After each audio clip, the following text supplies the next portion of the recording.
গতকাল থেকে রাতে খাওয়া দাওয়া ঘুম সবই বন্ধ হয়ে গেছে যখন থেকে তিথি আপুর ভিডিওটা দেখলাম।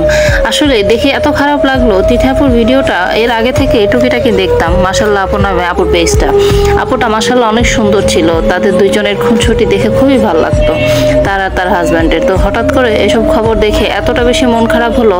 তো আসলে মানুষ হচ্ছে কিসে যে আটকায় সেটা মানুষ নিজেই জানে না। ছেলে মানুষ তিথি আপুর মতো এত সুন্দর একটা জীবনসঙ্গী থাকার পরে এখন এই জায়গায় অন্য কোনো মেয়ে হলে তখন হচ্ছে সবাই বলতো মেয়েটা বেপরদা, মেয়েটা হচ্ছে নেট চালায়, মানুষকে দেখায়, বদনজরের দোষ আছে এসব।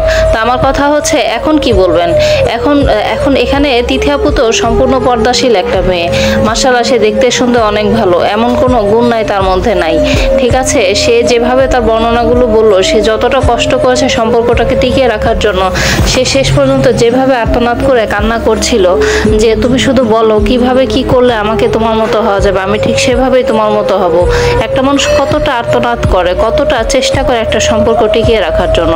আর সেই জায়গায় এসব ছেলেরা যাদের চরিত্রে ঠিক নেই, পুরুষরা আসলে ঘরের ভিতরে যদি বিরিয়ানিও পায় তবুও তাদের বাইরের দিকে পান্তা ভাতের ঝোঁক তাদের যায় না। তারা কখনোই নিজেদের চরিত্রটা ঠিক রাখতে পারে না। ঘরের ভিতর বউকে ঠিকই সে রানীর মতো ট্রিট করতো, রানীর মতো ট্রিট করে এর মাঝখানে সে ঠিকই এইভাবে করে অগোচরে আরেকজন মেয়ের কাছে চলে যেত।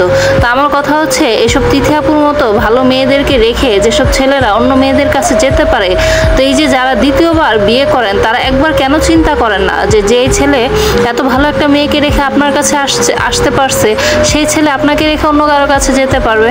এই কথাটা চিন্তা করলে তাহলে তো আপনাদের উচিতই না পরকীয়া করা, তাই না? আমি জানি না এসব মেয়েদের কিভাবে চিন্তা ভাবনা হয় একটা মেয়ের সংসার ভেঙে নিজেকে সুন্দর করে সেই জায়গায় স্থাপন করার। তো যাই হোক, এই জিনিসগুলো দেখে মনটা আসলে খুব ভেঙে গেছে। তো আজকে বিকেলবেলা চেষ্টা করলাম হচ্ছে নতুন একটা নাস্তা তৈরি করার। ভিডিওটা হচ্ছে কালকে মুস্তারিন আপুর পেজে দেখেছিলাম, মুস্তারিন আপু একটা নাস্তা বানিয়েছিল। তো ভিডিওটা দেখার পরে মনে হলো যে বাসায় আমি একটু ট্রাই করি। এই জন্য প্রথমে হচ্ছে ময়দার ডো বানিয়ে নিলাম। তো মুস্তারিন আপু বানিয়েছিল হচ্ছে 4টা রুটি দিয়ে।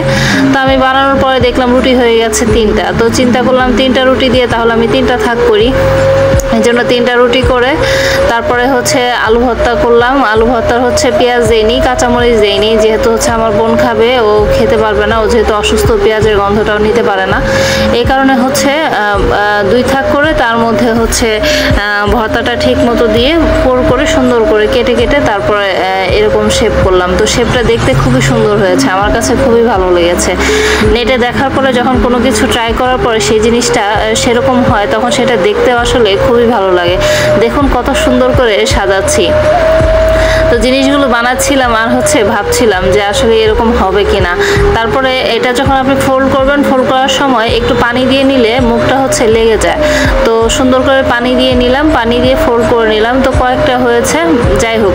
তো এরপরে আস্তে ধীরে আমি হচ্ছে ভাজার জন্য চলে গেলাম। তো ভাজার জন্য প্রথমে হচ্ছে চুলায় প্যানটা দিয়ে তেলটা দেওয়ার পরে চুলা হচ্ছে বেশি জালে দেওয়া যাবে না, কারণ চুলার জালটা যদি খুব বেশি হয় তাহলে হচ্ছে জিনিসগুলো কিন্তু পুড়ে যাওয়ার চান্স থাকে। এই জন্য প্রথমে হচ্ছে আগুনটা হচ্ছে একটু কমের মধ্যে রেখে তারপর আমি জিনিসগুলো দিয়ে দিলাম, খাবারগুলো চপগুলো দিয়ে দিলাম। তারপর চপগুলো দিয়ে জালটা হচ্ছে মিডিয়াম থেকে একটু কম রেখেছিলাম, কম রেখে একটু পরপর হচ্ছে চেক করছিলাম কতটা কি হয়েছে। তারপর আস্তে আস্তে দেখছি এই পাশ হচ্ছে। এরপরে আরেকটা ভিডিওতে দেখেছিলাম যে এটা হচ্ছে কাঁটা চামচ দিয়ে নাড়লে অনেক সুন্দর হয়, এই জন্য আমি কাঁটা চামচ দিয়ে এটাকে হচ্ছে উল্টিয়ে দিচ্ছিলাম সুন্দর করে। তো যাই হোক, হতে কিছুক্ষণ সময় লেগেছিল, তারপরে জিনিসটা রেডি হয়ে গেল খাবারটা। এরপরে হচ্ছে আমি বুঝতেছিলাম না যে আসলে হচ্ছে কিনা। পরে একটা নামিয়ে নিলাম, নামিয়ে নিয়ে তারপরে হচ্ছে মুখে দিয়ে টেস্ট করে দেখলাম, না খুবই ভালো হয়েছে খাবারটা, আসলেই ভালো লেগেছে। তো আপনারাও চেষ্টা করবেন, আপনাদের যাদের যাদের ভালো লেগেছে এরকম খাবার হচ্ছে নতুন ট্রাই করার। বিকেলবেলা আসলে নতুন নতুন টাইপের খাবারগুলো ট্রাই করতে ভালোই লাগে। আর যারা আলু পছন্দ করেন, আমি এমনিও আলু পছন্দ করি, তো আলু দিয়ে ময়দা দিয়ে খাবারটা আসলেই ভালো লেগেছে। এই জন্য মুস্তারিন আপুকে থ্যাংক ইউ যে তুমি সুন্দর সুন্দর রেসিপি দিয়েছো, আর তোমার রেসিপি দেখে আমি একটা নতুন রেসিপি তৈরি করলাম।